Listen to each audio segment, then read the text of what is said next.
नमस्कार, खबरों की खबर में आपके साथ में फरहाद सिद्दीकी। खबरों की खबर में आज बात करेंगे कि क्या आतंकियों का गढ़ बनती जा रही है यूपी की राजधानी लखनऊ। बताएंगे आपको कि लखनऊ में पकड़े गए आतंकी संगठन अल-कायदा के आतंकियों ने पूछताछ में कौन कौन से चौंकाने वाले खुलासे किए। आतंकियों ने इस बार लखनऊ को बनाया था अपना बड़ा ठिकाना। क्यों? खासकर विस्फोटक इकट्ठा करने, आईईडी बनाने और साजिश रचने का ठिकाना बना लखनऊ।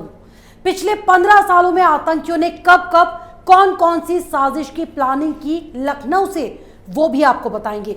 और ये भी आपको बताएंगे कि बीते 15 सालों में कौन कौन से आतंकी संगठन से जुड़े संदिग्धों को लखनऊ से किया गया गिरफ्तार।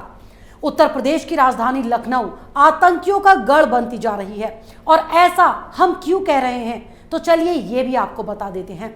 दरअसल बीते 15 सालों में लखनऊ में हिजबुल मुजाहिदीन, लश्कर तैयबा, अल-कायदा और आईएसआईएस मॉड्यूल के तमाम आतंकवादी गिरफ्तार किए गए हैं, और उनके पास से बड़ी तादाद में विस्फोटक सामग्री भी बरामद की गई। ये इशारा शायद इस बात का है कि राजधानी में आतंकवादी संगठन अपनी गहरी पैठ जमा चुके हैं। इसकी एक बड़ी वजह यह भी मानी जा सकती है कि राजधानी में आतंकियों को पनाह मिलने के अलावा यहां से प्रदेश के दूसरे जिलों और देश के कई दूसरे राज्यों में अपना नेटवर्क बनाने में इन्हें खासी मदद मिलती है। राजनीतिक, आर्थिक और सामाजिक दृष्टि से भी लखनऊ बेहद महत्वपूर्ण जगह है। शायद ये भी एक वजह है कि देश विदेश के आतंकी संगठनों ने लखनऊ को अपना नया ठिकाना बना लिया है। रविवार को लखनऊ के काकोरी से अल-कायदा के आतंकी मिन्हाज अहमद और उसके साथी मसीरुद्दीन की गिरफ्तारी ने देश भर की सुरक्षा एजेंसियों के कान खड़े कर दिए। साथ ही ये भी सवाल खड़ा कर दिया कि एक बार फिर से लखनऊ को ही आतंकियों ने अपना अड्डा क्यों बनाया, क्योंकि ये कोई पहला मामला तो है नहीं जब यहां से आतंकी पकड़े गए हों, बल्कि इससे पहले भी कई बार ऐसा हो चुका है।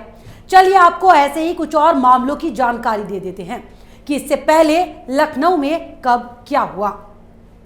शुरुआत मई 2005 से करते हैं, जब एसटीएफ ने लश्कर तैयबा के सदस्य सादात, रशीद और इरफान को गिरफ्तार किया था। जबकि उसके बाद दिसंबर 2006 में केसर बाग से आईएसआई एजेंट अब्दुल शकूर और अनिल पकड़े गए थे। इसी तरह से जून 2007 में हुजी का एरिया कमांडर बाबू भाई और उसका साथी नौशाद सुरक्षा एजेंसियों के हत्थे चढ़ा था, और फिर उसके अगले ही महीने यानी जुलाई 2007 को आतंकी नूर इस्लाम की निशानदेही पर इंडस्ट्रियल एरिया से आरडीएक्स और डेटोनेटर बरामद हुए थे। फिर उसी साल नवंबर 2007 में फिर से एसटीएफ ने जैश ए मोहम्मद के 3 आतंकियों को लखनऊ से गिरफ्तार किया। साल 2007 में ही कचहरी के बाहर ब्लास्ट हुआ था, और लखनऊ के साथ ही वाराणसी और अयोध्या में भी कचहरी के बाहर हुए सीरियल ब्लास्ट से सनसनी फैल गई थी। तो वहीं कानपुर में खुरासान मॉड्यूल के पकड़े गए आतंकियों के पास से आईएसआईएस से जुड़े होने के सबूत मिले थे। उसके साथ ही एटीएस ने उनके पास से 2 लैपटॉप और लैपटॉप में बम बनाने के वीडियोस के अलावा आईएसआईएस के लिटरेचर भी बरामद किए थे। तब एटीएस ने दावा किया था कि आतंकी लखनऊ के आसपास 27 मार्च के बाद बड़े धमाके करने की प्लानिंग में थे। उसके बाद साल 2009 के नवंबर में पुराने लखनऊ से पाकिस्तान का एक जासूस आमिर अली पकड़ा गया। तो जनवरी 2016 में एनआईए से मिले इनपुट के आधार पर एटीएस ने कार्रवाई करते हुए राजधानी के इंदिरा नगर से एक संदिग्ध आतंकी अलीम को गिरफ्तार किया, जिससे पूछताछ में यह पता चला कि आईएसआईएस के 8 आतंकियों ने लखनऊ में संदिग्ध अलीम के घर में गुपचुप तरीके से बैठक कर तय किया कि हरिद्वार में बम विस्फोट कर बड़े पैमाने पर तबाही मचाई जाएगी। इसके लिए बाकायदा विस्फोटक और दूसरा सामान इकट्ठा भी कर लिया गया था। लेकिन जनवरी 2016 में अलीम की गिरफ्तारी के साथ ही कुशीनगर और हरदोई से भी आईएसआईएस के 2 संदिग्ध आतंकियों को गिरफ्तार कर लिया गया। तब एटीएस ने दावा किया कि ये बड़े पैमाने पर सूबे में आतंक फैलाने की साजिश रच रहे थे। पकड़े गए संदिग्धों में हरदोई का मुफ्ती हाशिम और कुशीनगर का रिजवान भी शामिल था। उसके बाद मार्च 2017 में काकोरी में ही आईएसआईएस के खुरासान मॉड्यूल का आतंकी सैफुल्लाह उर्फ सैफई एटीएस के इनकाउंटर में मारा गया था। इन आतंकियों के पास से भारी मात्रा में विस्फोटक और तमाम संवेदनशील जगहों की रेकी कर बनाए गए नक्शे सुरक्षा एजेंसियों को मिले थे, जिससे बड़ी वारदातें तो थम गई थी, लेकिन आतंकियों का नेटवर्क लगातार बना रहा, जिसे ध्वस्त करने में सुरक्षा एजेंसियां अभी भी लगी हुई हैं। और अब एक बार फिर से जिस तरह से लखनऊ से आतंकियों की गिरफ्तारी हुई और इस मामले में जिस तरह से एक के बाद एक खुलासे हो रहे हैं, उससे साफ जाहिर होता है कि यूपी की राजधानी लखनऊ में आतंकी संगठन अपनी गहरी पैठ जमा चुके हैं। वैसे तो हर रोज इस मामले में कई लोगों को हिरासत में लेकर पूछताछ जारी है और हर रोज नए नए खुलासे भी हो रहे हैं, लेकिन अब इस मामले के तार सहारनपुर के देवबंद स्थित दारुल उलूम से भी जुड़ते हुए दिखाई दे रहे हैं। खबर यह भी है कि एनआईए की छानबीन में अलकायदा के इंडियन सब कॉन्टिनेंट के चीफ उमर हलमंडी ने देवबंद के कुछ लोगों से संपर्क किया था ताकि यूपी में आतंक की नर्सरी तैयार की जा सके। हलमंडी देवबंद में ही पढ़ा है और सूत्रों का यह भी कहना है कि अंसार गजवातुल हिंद का पहला चीफ सनाउल्लाह हक भी यहीं से तालीम ले चुका है और उसके जरिए ही हलमंडी गजवातुल हिंद से जुड़ा। सनाउल्लाह के एनकाउंटर में मौत के बाद संगठन की कमान उसने संभाल ली और इसने यूपी में तबाही मचाने की तैयारियां शुरू कर दी। उमर हलमंडी ने पाकिस्तान के पेशावर से संपर्क साधकर यूपी के युवाओं का ब्रेन वॉश करना शुरू कर दिया।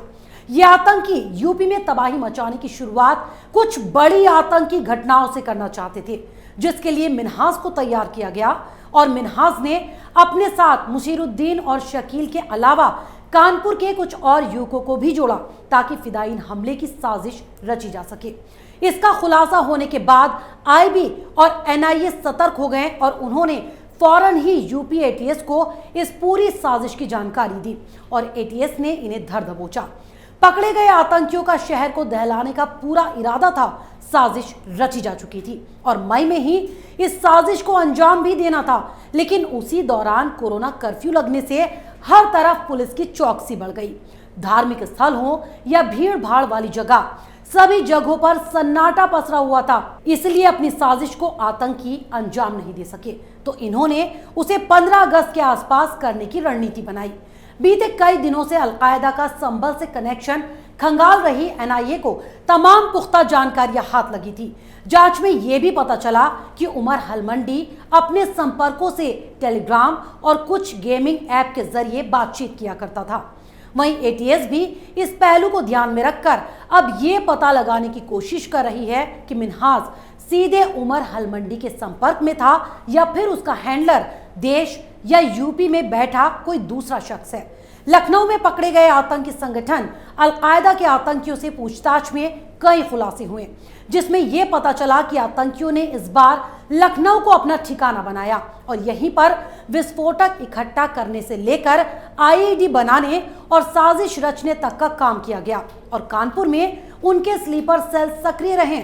यहां से उनको तमाम जानकारियां और फंडिंग की जा रही थी। पहले लखनऊ और फिर कानपुर को निशाना बनाना आतंकियों की साजिश थी। हालांकि जांच एजेंसी ने इनके मंसूबों को नाकाम कर दिया। वैसे ऐसा नहीं है कि यह कोई पहला मौका हो जब लखनऊ से संदिग्ध आतंकी दबोचे गए हों, बल्कि इससे पहले भी प्रदेश में आतंक फैलाने की साजिश कई बार रची जा चुकी है और इस बार यूपी की राजधानी लखनऊ में आतंकी संगठनों की गहरी पैठ जमाने के जो सबूत सामने आए हैं, उससे साफ पता चलता है कि यहां से आतंकियों को पनाह मिलने के अलावा सूबे के दूसरे जिलों और दूसरे राज्यों में नेटवर्क बनाने में भी अच्छी खासी मदद मिलती रही है। ऐसे में यह सवाल उठना भी लाजमी है कि क्या आतंकी लखनऊ को अपना सेंटर बनाने की फिराक में तो नहीं है, लेकिन लखनऊ को सॉफ्ट टारगेट बनाना आतंकियों के लिए इतना भी आसान नहीं होने वाला, क्योंकि पहले भी कई बार आतंकियों के मंसूबों पर जांच एजेंसियां पानी फेर चुकी हैं और इस बार भी उनके इरादों को चकनाचूर कर दिया गया।